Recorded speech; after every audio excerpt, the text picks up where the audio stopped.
Espionage and military science author Tom Clancy once said, "The control of information is something the elite always does, particularly in a despotic form of government. Information is power, and if you can control information, you can control people." He's dead right.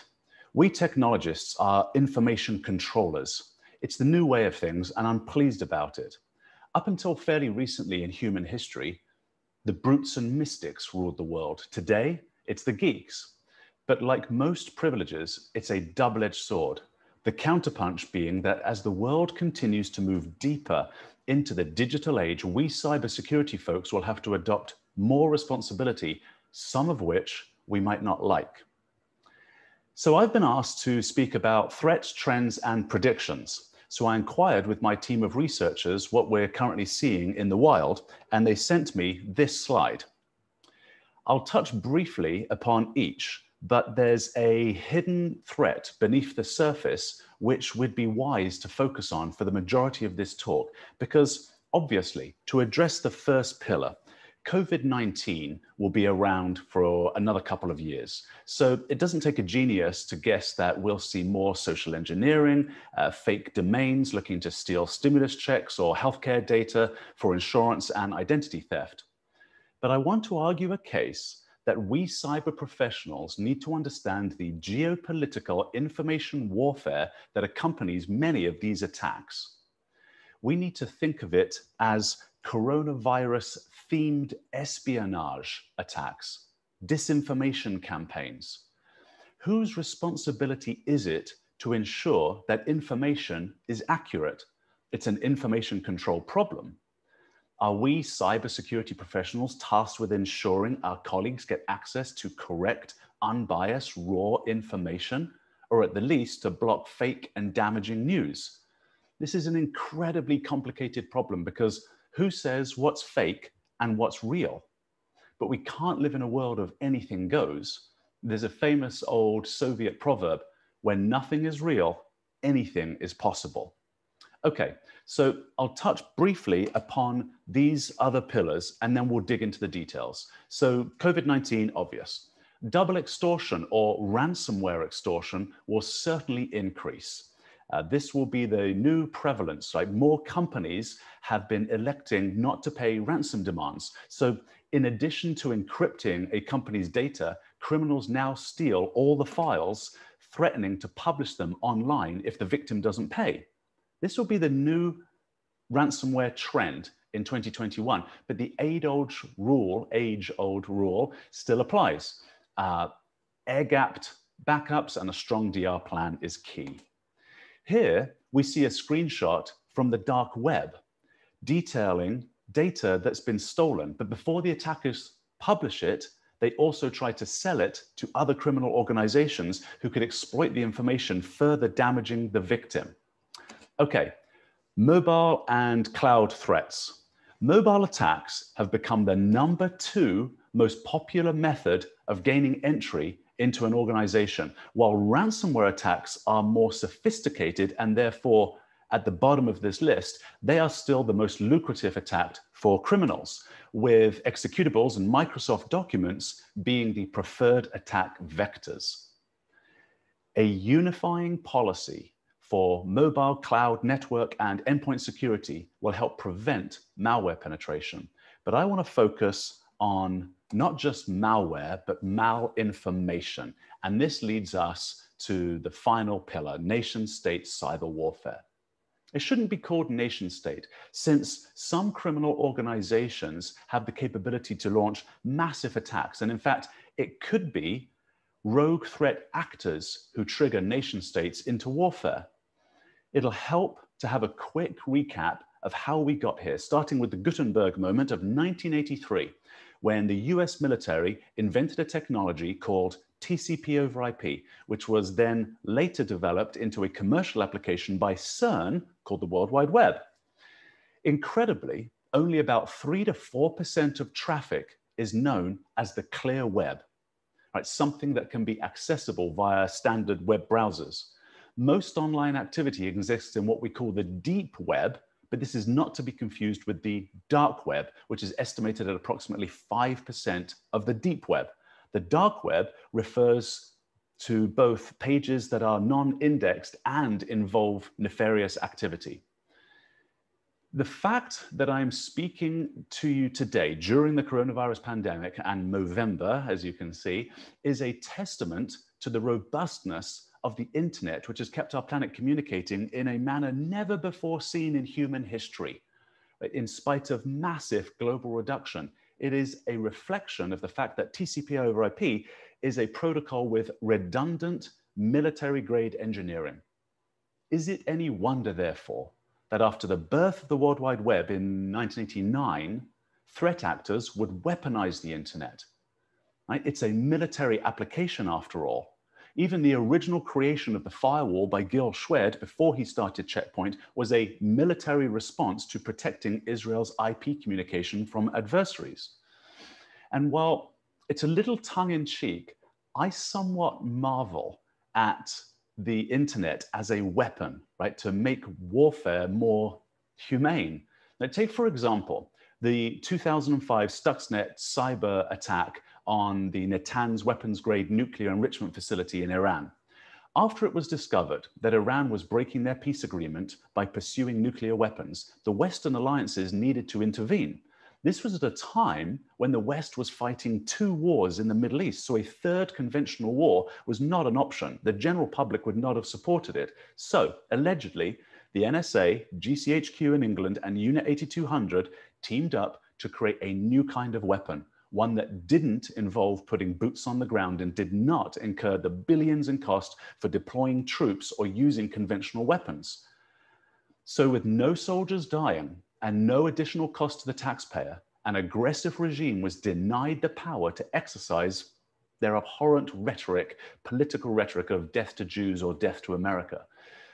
There's still speculation about how the Stuxnet virus got into the air-gapped nuclear plant, but recent reports suggest that the NSA were able to build a briefcase-sized machine beaming code to a computer chip inside Natanz with a reach of up to 6 miles. Perhaps a computer server was intercepted en route to Iran and fitted with this new chip. I don't know. In response to disciplining Iran on building nuclear weapons and programs, the Islamic Revolutionary Guard Corps successfully cyber-attacked the critical infrastructure of the Bowman Avenue Dam just 19 miles north of Manhattan in 2013. Right, this is the only, oh, by the way, the only reason a flood didn't occur that day is because the sluice gate had been taken offline for repair. Pure dumb luck for that security team.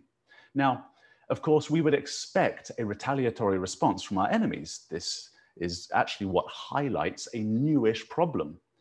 In the past, regimes such as Iran, North Korea, or Russia would have had a very hard time striking the US, the corporations, and many of our allies and other corporations with conventional warfare.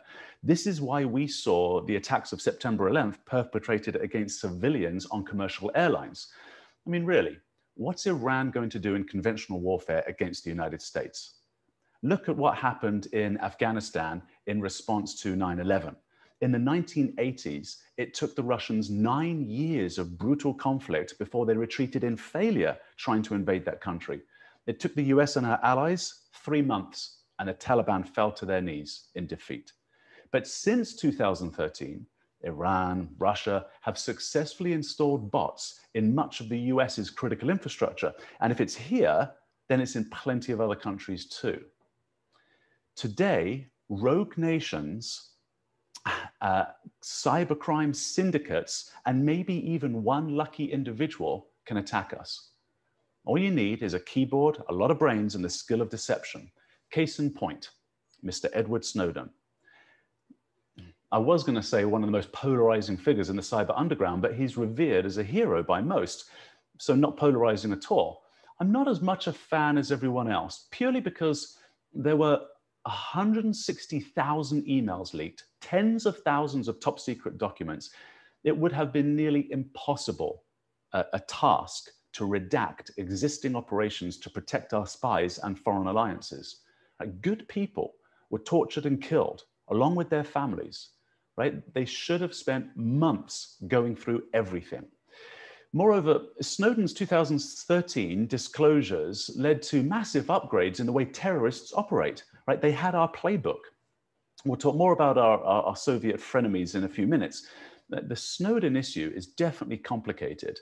And I will say that when the director of national intelligence lies to government-appointed representatives about illegal domestic spying and is now a CNN correspondent, well, the focus shouldn't just be on Snowden.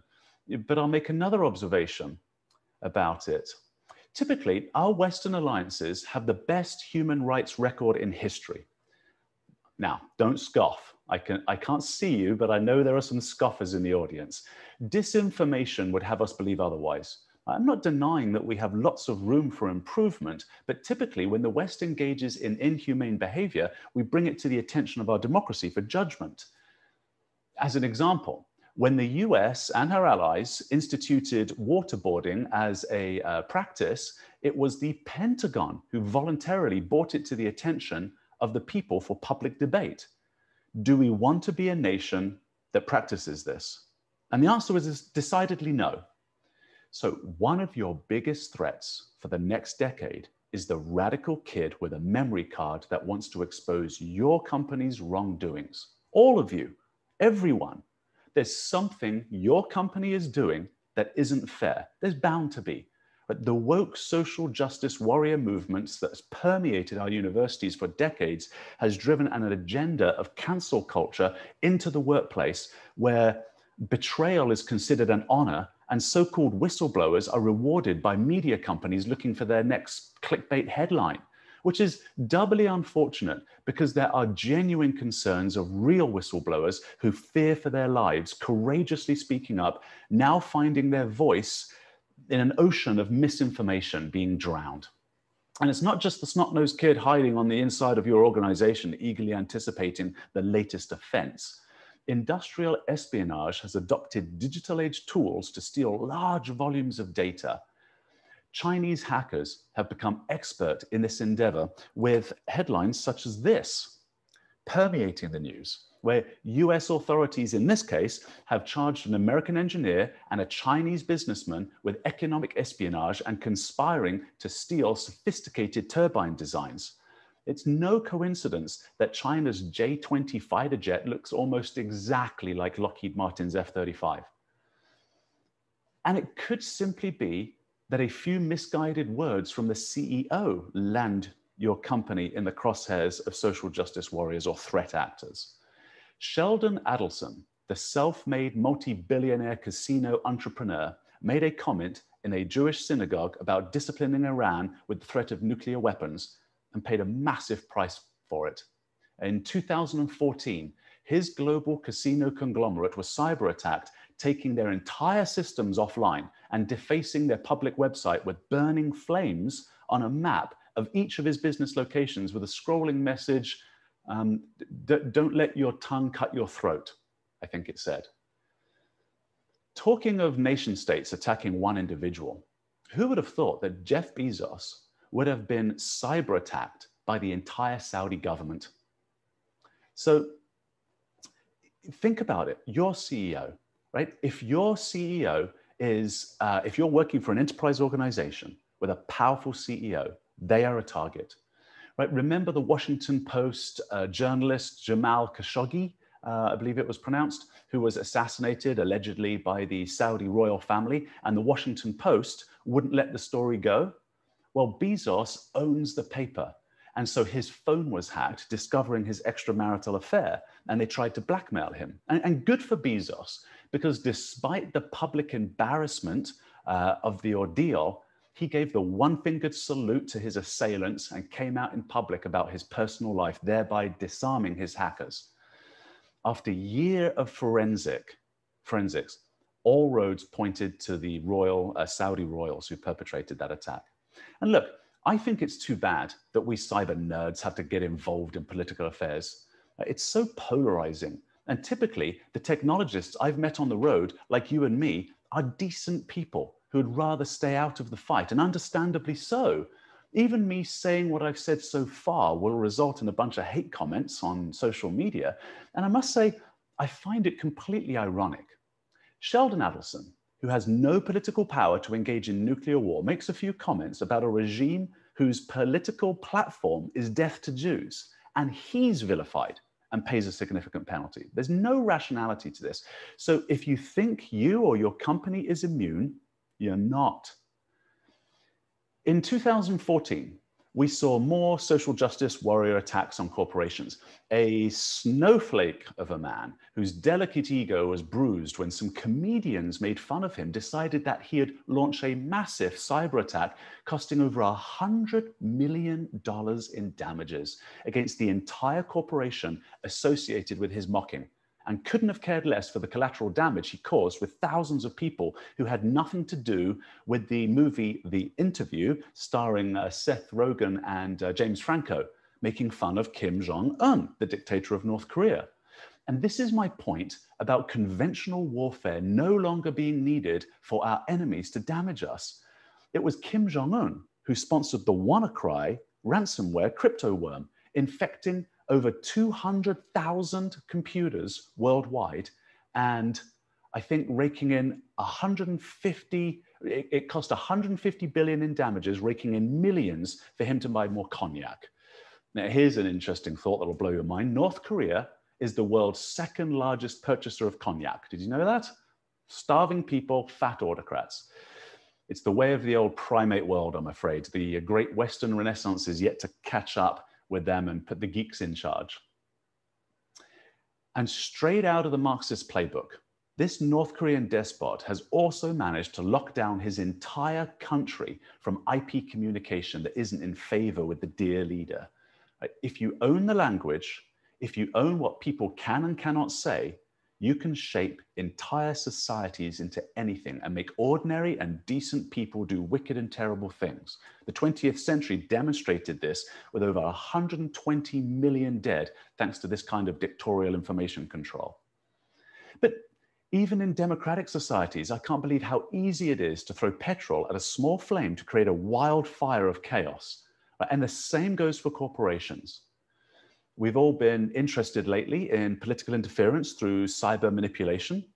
Soviet Russia are masters at disinformation and political dissension, which creeps into the water cooler gossip of corporations, right, further dividing the citizenry and impacting corporate unity.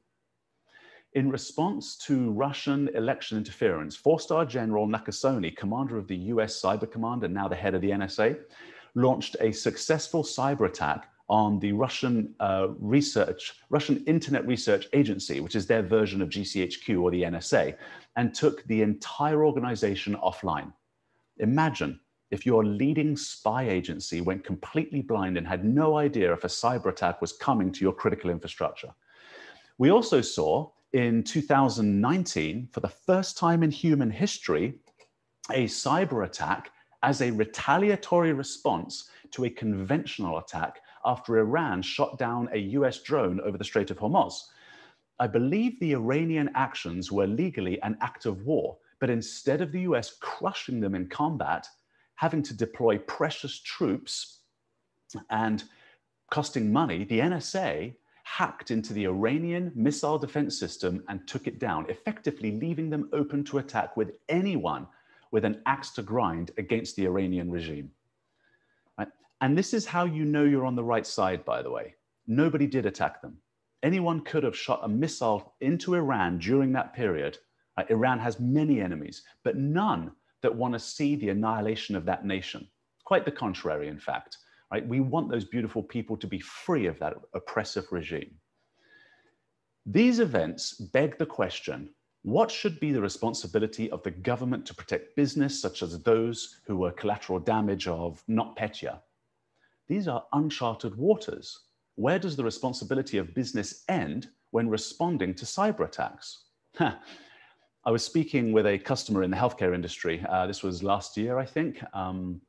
It feels like Groundhog Day every day with this bloody COVID business. I can't keep track of time. But this CISO was unfortunately in a bit of trouble. Their organization had been wondering for a while how a competitor had been contacting their customers, taking a business away from them, when they realized they'd been hacked by their competitor, a legitimate business illegally hacking their competitor. Well, one of the smart kids working for this CISO decided to put a stop to this and placed a honeypot out on the dark web with fake customer data, which then detonated, infecting the perpetrators. Well, guess what? That's illegal. You're not allowed to do that. But I get it. Law enforcement have had to almost entirely repurpose their skill sets from traditional policing to cyber policing, and industry is feeling exposed in the interim, right? Trying to figure out how to protect themselves. This is why I've advocated that the role of the CISO should report to the CEO, with perhaps a dotted line to the general counsel. Staying current with geopolitical events and criminal trends will help to protect your citizenry, your colleagues, by pointing you toward danger, and also help you understand that the tools our governments build to weaponize the internet can be stolen and modified to attack you. There was an unfortunate incident on July 15th of 2020 at 4 p.m. where threat actors managed to target specific employees at Twitter via a phone spear phishing attack, gaining employee credentials. These employees had permissions to access high-profile Twitter accounts. And this is part of the problem with disinformation campaigns, by the way. A few employees with power over a communication of high-profile accounts, with a political axe to grind, taking it upon themselves to manipulate information to the general public. At any rate, the attackers managed to gain access to 45 Twitter accounts, downloading their data and then sending out tweets from legitimate accounts such as Bill Gates, Elon Musk, Barack Obama, tweeting out a scam stating that if the person reading the tweet would pay 1,000 in Bitcoin, they'd get double back as part of some act of generosity by the account holder. While my simple explanation of this scam sounds plausible, implausible, I should say, to us here, within 3 hours, the attackers had already stolen $118,000. Right? I think we cyber folks need to start pressuring our lawmakers to redefine how we start protecting ourselves, because it is still a lawless land on the deep web, right? Where genuinely good citizens are trying to engage in everyday life without the air cover of policing that our taxes should warrant. I think the solution lies in a cooperation between industry, government, and the military. Look how powerful the Cambridge Analytica so-called hacks were. These weren't in fact hacks, just very smart people exploiting Facebook's terms and conditions and data mining to such an extreme level that they abused over 87 million Facebook profiles in the UK alone. This doesn't even include the hundreds of millions of Facebook profiles manipulated around the 2016 US elections. Alex Stamos, the chief security officer over at the time, over at Facebook, built a dedicated team to look at all the political ads, all of them, millions, including political movements such as Black Lives Matter, Antifa, KKK, etc., tracing them right back to computer IP addresses and even phone locations, and wrote algorithms looking for possible connections to Russia, and found links to the GRU's Internet Research Agency. I would imagine this is the main reason General Nakasone launched a cyber attack on the Internet Research Agency as a warning shot to basically say, hey, we could really hurt you if we wanted to, so stop meddling. Let's be practical for a moment. Most organizations don't have the deep pockets Facebook does. So how are you going to resist some of the attacks I've described in this talk? Through community. That's how. At Checkpoint, we built this incredibly massive threat cloud whereby any one of our 100,000 enterprise customers who experiences a new attack, we grab data from tens of millions of devices emulating over 500 million files a month. Now, the beauty of it is that anytime there's a new variant of a threat, it's immediately emulated against our IOCs and signature base.